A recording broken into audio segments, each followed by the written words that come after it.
We live in a culture obsessed with action, with doing, with moving so as not to feel stuck. We were taught that if you want something, you have to go after it, you have to grit your teeth, you have to push, you have to fight, you have to earn it with effort.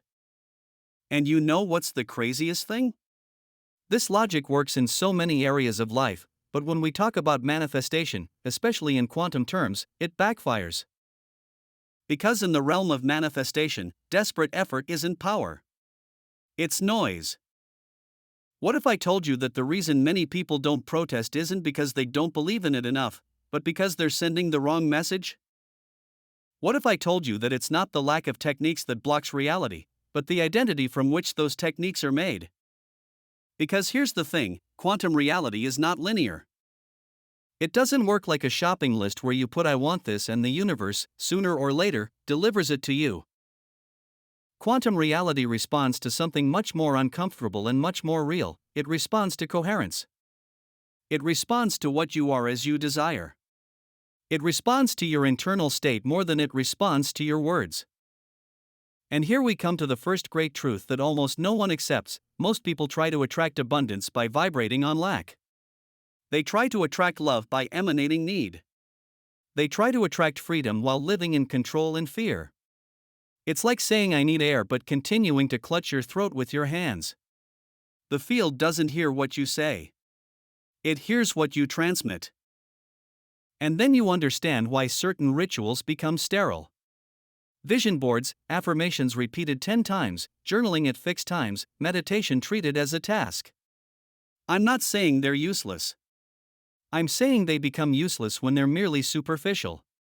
When they're attempts to change the mirror without changing the face it reflects. Because manifestation doesn't happen because you ask. It happens because you become. This sentence is the door. And if you walk through it, everything changes. Becoming means one specific thing. It means that your internal system, thoughts, emotions, body, identity, stop sending contradictory messages. It means that what you desire and who you are begin to resemble each other. And when you resemble the version of yourself that already has that reality, the field begins to respond like an intelligent mirror. It sends back situations, people, opportunities, ideas, synchronicities that match you. But be careful, because here comes the paradox that sends the ego into crisis. The ego wants control. The ego wants certain deadlines. The ego wants immediate proof. The ego wants to feel like it's doing enough, and above all, it wants an enemy to fight, because without a fight, it feels useless. This is why simplicity is so difficult, because it doesn't give the ego a war to fight. Quantum physics is simple. That's why almost no one understands it. And the simplicity is this: the field responds to resonance, not to effort. Responds to frequency, not frenzy. It responds to clarity, not despair. Now stop and let me give you an example that will get under your skin. Imagine a radio. You want to listen to your favorite song, but the frequency is full of hiss. So what do? Do you push the button harder? Do you press it 100 times? Do you get angry? No. You turn the dial. You tune in. And as soon as the frequency is right, the music comes on automatically, effortlessly. Here. You are the radio. The question isn't how much do you want that life? The question is, what frequency are you living on every day? Because you may long for a healthy relationship, but if you internally convey fear of abandonment, control, suspicion, or a hunger for validation, you're sending a signal that attracts exactly that kind of experience. Not because the universe is punishing you, but because the universe responds to your consistency. It's as if it's saying, okay, this is what you're willing to feel is real. You may desire money, but if your body is filled with anxiety, if you monitor your account as if it were an EKG, if you imagine catastrophes, if you always feel late, you are transmitting scarcity. And scarcity doesn't attract wealth. It magnetizes further evidence of scarcity. It's not moral. It's mechanical. It's like gravity. And now we come to the point that really unlocks: how do you change frequency? The answer isn't think positive. That's too superficial. The answer is change identity. Because frequency isn't a single thought. It's an emotional habit. It's a way of being. It's what your nervous system considers familiar. If your nervous system has learned that life is a struggle, that nothing comes without sacrifice, that you must always be alert, then every time you approach a state of peace, you sabotage yourself. Because for the body, peace is strange. And the body chooses the familiar, even when it's painful. So true manifestation isn't about attracting something. It's about becoming compatible with what you say you want. Compatible means your body shouldn't contradict you. Your emotions shouldn't sabotage you. Your mind shouldn't scream "I do" while whispering "it will never happen." And here comes a very powerful practice, simply yet fierce, learning to generate within yourself the emotion of reality already accomplished, without the need for external proof. This is the heart of living from the end. It's not pretending. It's not acting. It's not deluding yourself. It's training your body to recognize the future version of you as normal. Because if you can feel gratitude, peace, security, joy, before reality confirms them, you're doing something enormous. You're taking power away from external conditions.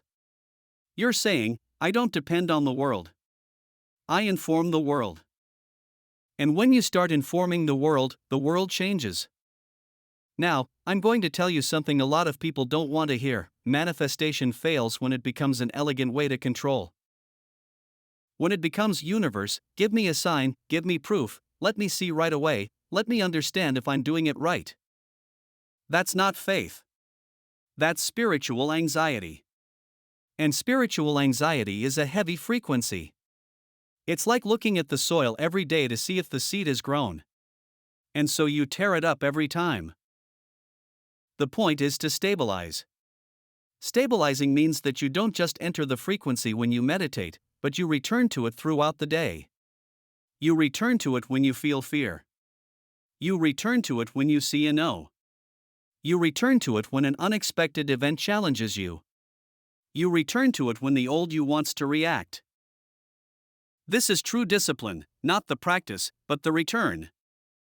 And now listen carefully to this part, because it is the most practical of all. If you want to change frequency, there are 3 levels to realign. First level, thoughts. You can't think I'm safe and then fabricate stories of danger all day. You can't say I deserve love and then mentally tell yourself you're not good enough. Thoughts are electricity, they create direction. Second level, emotions. Emotions are magnetism, they impart weight, attraction, intensity. If your thoughts say abundance but your emotions say fear, the magnet always wins. Because the body is more sincere than the mind. Third level, behavior. There's no need to do sensational things. What's needed is subtle consistency. Walking, choosing, speaking like someone who trusts. Like someone who doesn't beg for life. Like someone who respects himself. Here's a simple, concrete exercise you can do today. Whenever you find yourself in a situation where you're about to react like the old you, stop and ask yourself, if I were already the version of me that has what I want, how would I respond now? Not what would I do to get it, but how would I behave because I am already that person? This changes everything. Because it shifts your energy from pursuit to presence. From lack to identity. And when you start living like this, something strange and beautiful happens. You stop depending on the signals, and you become the signal. Stop asking for synchronicity, and start living in synchronicity. Stop looking for evidence, and start being the evidence. And do you know how you recognize that you are close to the collapse of the wave, close to the point where reality solidifies? It's not euphoria. It's not impatience. It's a silent certainty. A peaceful knowledge. A feeling of inevitability. It's when you stop saying, I wonder if he'll come, and start feeling like, he's already mine, I'm just walking toward the meeting. And be warned, that encounter isn't always spectacular. Sometimes the field responds with a phone call, a phrase someone says, a sudden intuition, an opportunity that seems random but changes your trajectory. Sometimes he answers with a no that saves you from going down the wrong path. Sometimes it responds with a delay that forces you to become more robust. Because the field doesn't just give you the object of your desire. It gives you the version of yourself that can handle it. And here we come to a delicate point: many people demonstrate and then lose. Because they didn't change their identity. They attracted an event, not a transformation. True manifestation is sustainable. It's not a fluke. It's a new internal standard. And if right now you feel even a little click inside you, a little vibration that says, "This thing is talking to me," then I want to tell you something straight: it's no coincidence that you're hearing this right now. Many think that the event is for the few, for special people. No. The truth is that everyone demonstrates. Only that most of them manifest by default, automatically, from their fears, from their patterns, from their old identity. You are now making another choice. You are bringing awareness. You're saying, "Okay, I want to understand what I'm conveying." And that's power. Now, to anchor this frequency, let's do something symbolic but powerful.